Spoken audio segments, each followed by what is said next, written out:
Hi, my name is Tammy Davis, and I really appreciate you being here. So, I have a couple of questions for you. And the first few, or the few statements I'm going to make, aren't going to probably land very well, so bear with me. Just kind of ride this out. One thing I wanted to say is medications aren't safe. Number two, natural is not always safe.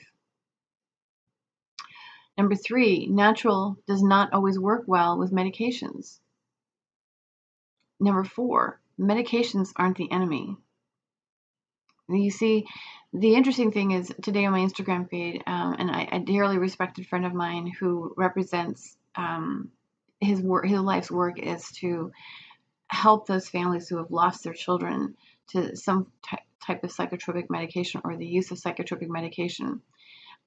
He had put something on his feed, and it got my attention because in my own experience, whether it be with my own kids, I've raised 6 children, and two of which were on pretty strong medications. They came into my family from traumatic backgrounds. They were adopted into my family, and they had some really strong meds that they were taking, and I do understand what it means or how it feels to be approached by someone and says that you should just stop taking medications. That's not a very safe decision to make. So this is not what this is. Anything I say here and anywhere is not to replace the advice of your physician.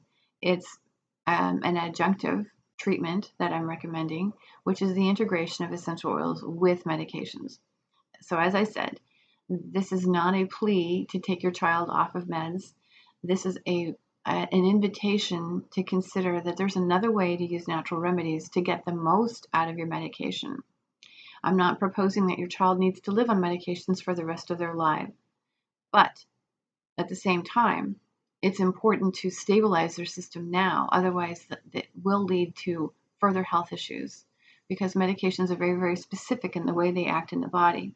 And so long-term use of that really begins to deactivate mechanisms for thriving. And with oils, when we can implement or integrate oils, we actually enhance the ability to thrive and not just exist on a medication. I've been working with mental health concerns for well over 15 years in both the non-Amish and Amish communities. And I say that because I do have a number of Amish communities or people that are struggling with mood and mood disorders. And they are on some very, very strong medications. And oftentimes there's a plea to please help me come off the meds. That's not my place.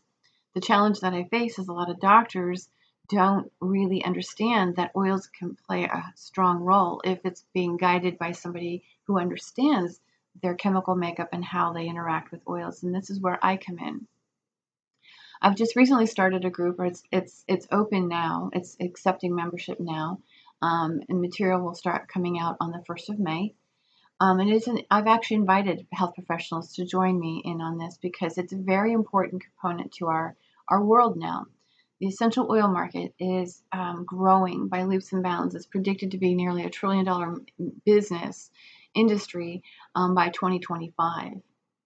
So that means more and more people are using oils, but we have to know how to use them safely, especially when you have 65% of the US population taking medications. So do they work together? Absolutely. Is a natural always safe? Absolutely not. But pharmaceuticals are safe, just like they're not safe.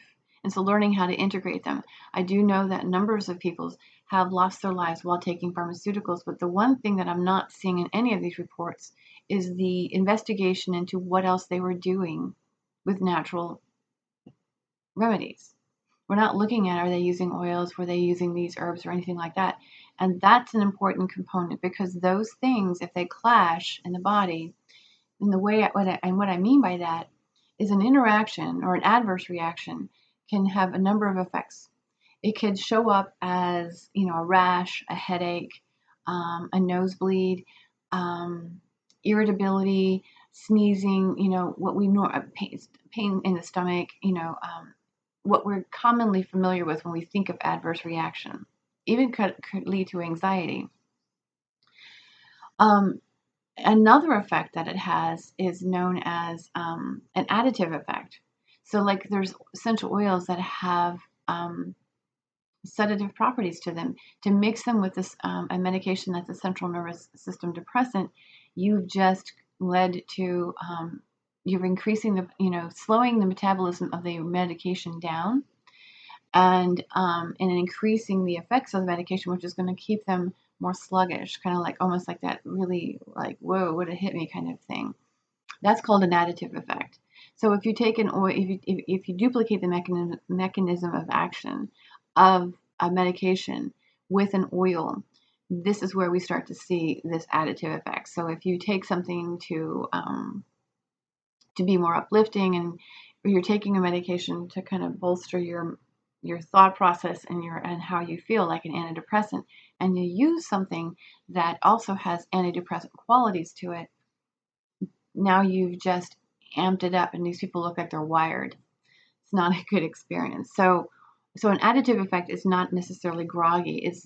It's a duplication. It's an enhancement, or an exaggeration of what the medication is supposed to be helping with. That's a good way to say that. And then, of course, there's always the interactions that are occurring that we don't know anything about. There's the ones I refer to as silent but deadly, meaning that they've made alterations to the epigenome, and at some point down the line, they'll begin to develop some kind of symptoms of something.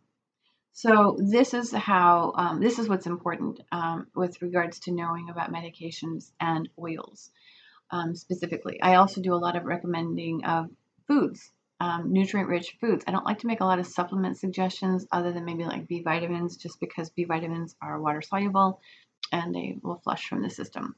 So, but the point is that there is a way to use medications safely and combine them safely with essential oils. And as I started to say, I understand that there's some dangers out there, and I understand that there's a lot of people that are concerned about that.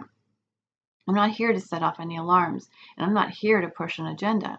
It's not my job to tell anybody to stop taking a medication, nor is it my job to tell people to stay on a medication. As a patient, we have the right to make that decision, and it's a conversation to be had with their doctor. The more that we can integrate these, and the doctors are on board with the things like oils, and they begin to see an improvement in the condition, it naturally makes sense that the medication, the need for, you can reduce the dosage of medication is how I want to say it. But never, ever does this mean that you're going to have to stop taking it, because the truth is that sometimes we need them for the long haul. But how do we complement them so that we don't, that our health doesn't suffer in other ways, if that makes any sense. So I appreciate you watching. If you have any questions, by all means, feel free to email me, Tammy@synergessence.com. That is in the description box below. I can answer general questions to the best of my ability via email. And then, I don't want to make this a long conversation via email, but you're welcome to email me, a question. If you'd like to know more about the group itself, that link is also in the description box below. And the cost, I'll tell you straight up, so you don't have to go searching for it. It's $22 a month. You sign up now, you're locked into that price forever. It's not going to go up on you. So yeah, that's what you have available to you. And I would love to be able to support you in this. Like I said, I've been doing this maybe I haven't mentioned it. I've been doing this for 30 years, working with oils. I do have a background in pharmacology, and I've been working with mental health concerns for well over 15 years now. So I look forward to meeting you at some point, and appreciate you again for being here.